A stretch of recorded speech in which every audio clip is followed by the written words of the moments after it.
On est là avec l'UAM de Diamniadio. C'est pour les accompagner à réfléchir davantage sur la nouvelle mission de service à la communauté qui est dédiée aux universités. Donc c'est vraiment un atelier de partage et de réflexion pour voir un peu comment opérationnaliser cette mission au niveau de l'université de UAM de Diamniadio. Et il faudra peut-être ajouter que le projet USAID-ERA est dans le cadre d'un processus global d'accompagnement de toutes les universités pour voir comment en tout cas prendre en charge cette nouvelle mission. C'est un processus qui a été initié depuis plus d'1 an. Donc disons que c'est la dernière université à être accompagnée dans ce sens.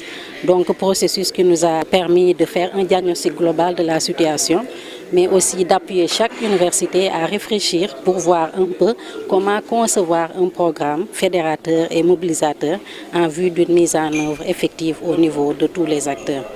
Donc je pense qu'à l'issue de cet atelier, l'université en tout cas aura mis les premiers pas qu'il faut pour effectivement prendre en charge cette mission. Depuis 2 ans, 1 an et demi à 2 ans, l'USAID-ERA appuie particulièrement les universités sénégalaises dans la mise en place de cette nouvelle mission des universités qui est le service à la communauté. Et aujourd'hui, cet accompagnement a abouti à un guide national qui est un cadre général pour l'ensemble des universités et que chaque université doit mettre en pratique en fonction de ses particularités, en fonction de son ancrage et en fonction de ses différentes offres de formation et de recherche.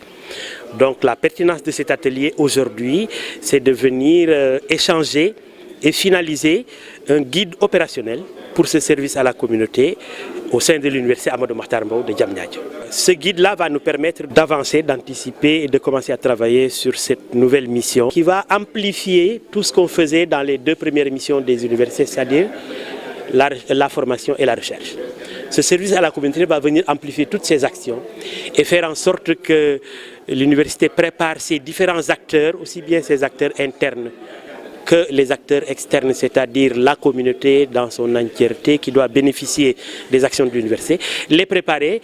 Maintenant, nous travaillons à un cadre harmonisé qui nous permettra de cibler des actions concrètes qui dépendront de l'environnement immédiat de l'UAM, de ses offres de formation et de ses options en termes de recherche et de formation. C'est un service qui permettra de faire en sorte que toutes les compétences vraiment importantes, aussi bien sociales que des compétences scientifiques et technologiques, puissent être données aux membres internes des universités comme à la communauté. De doter encore la communauté de plus d'outils pour pouvoir vivre harmonieusement dans un cadre maîtrisé et pouvoir exploiter toutes les potentialités de leur environnement sans nuire également aux équilibres fondamentaux, aux équilibres économiques qui permettent une pérennité de la vie paisible dans ces communautés. Aussi bien ceux qui visent le monde agricole en général, l'environnement, toutes les activités, je veux dire, sociales seront prises en charge dans ce service à la communauté.